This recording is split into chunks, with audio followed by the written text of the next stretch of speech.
Good evening, I am Vanden Avenne. I am Belgium, living in Brazil for more than 20 years. Since the beginning of the spread of the pandemic in Brazil since March, we have seen very good information campaigns in a very large scale. We have seen very creative solutions being put in place through home office in companies, delivery services in restaurants, web sales and drive-thrus in shops, and virtual teachings in school and universities. People have connected very fast with all the virtual solutions for organizing their professional meetings and their friends and family gatherings. In a very fast way, Brazil has reacted on large scale to organize solidarity actions for the poorest in the society, and we hope that all these initiatives will remain after the pandemic. A very negative point for Brazil has been the threat of democratic institutions and the lack of common vision between the federal government and the government of the 26 states, which has provoked unnecessarily a political crisis and also a very bad publicity for Brazil abroad. We hope that this will improve in the future, and we hope that all of you stay safe. Thank you. Hello, good morning. This is a message from Brazil. My name is Damien Grimmelprez. I am an electrical mechanical engineer from the formation 87, and I live since 20 years here in Brazil. The corona crisis in Brazil is very complex. We have big cities like São Paulo and Rio de Janeiro, where you have many people gathering together and where the impact of the virus was very strong.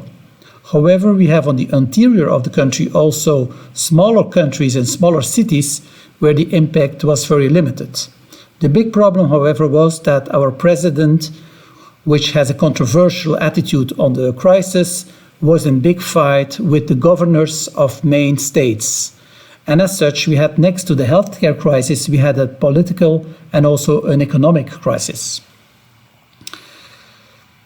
As to the solidarity, the country today, as we all know, is very disequal in distribution of wealth. So we have very rich and on the other hand, many, many very poor people.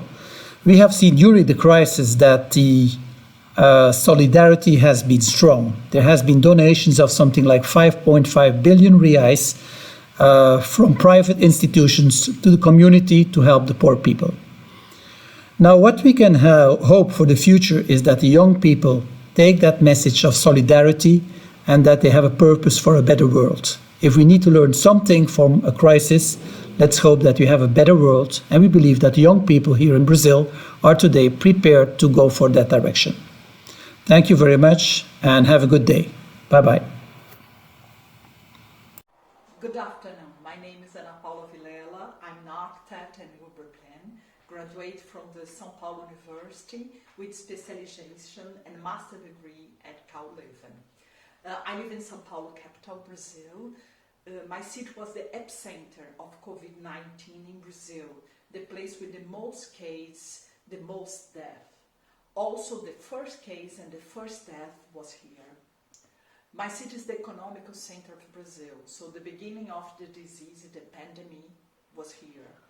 The population of São Paulo state is over 41 million inhabitants, and we have today 100,000 cases and 9,000 deaths. In spite of this large number, me personally, I only know one old man that was dead from the COVID. But I'm really concerned with this disease. The health of the Brazilian population is a little bit fragile. Our advantage is that we have SUS, a unique health systems with access to everybody, entire population, with free of charge. We stay in the quarantine, my husband and I, we start on March 19. And we believe in the beginning that we could be here for 1 or 2 months. But the numbers only increase. Today is June 6th, and we don't know until when we need to be in our quarantine. For the people stay home, the government is providing a month free. Many people also are helping. They continue to pay the salaries, even though the workers cannot go to work. And we have several donations initiatives. Me and my husband, we participate of some. Donation of food, donation of hygienic materials, cleaning, clothes, masks, etc. During this crisis, we are connecting digitally via Zoom, WhatsApp, Hangout, and several other ways. To work, to study, to pray, to meet friends. Many classes and courses are available. There is so many that it's impossible to follow all of them. We also have happy hours that are quite nice by Zoom, each one with favorite drink, and we met each other in the screen. My KU master colleagues, we also have some meetings. It's very nice. We are split all over the world. Mexico, China, Brazil, Belgium, Spain, Greece, Italy. And in the past we didn't have this idea, but now with the COVID we start to learn how to talk through the screen. It was a very pleasant experience, and we're gonna continue after the pandemic. Thank you very much. Hello to all. My name is Simon Van Cauwenbergh. I'm a medical doctor graduated at the KU Leuven in June 2018. I have been living in Belo Horizonte, the capital of the state of Meirelles in Brazil, for 1.5 years. Like in the rest of the world, the pandemic had a huge impact on the country and the daily life here.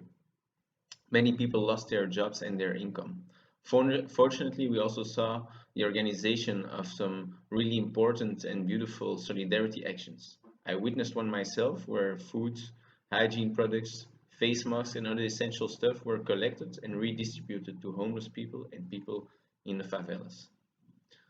Our societies will face the consequences of this pandemic for many years to come, and I believe that academic institutions and universities like our own KU Leuven play an essential role in this process.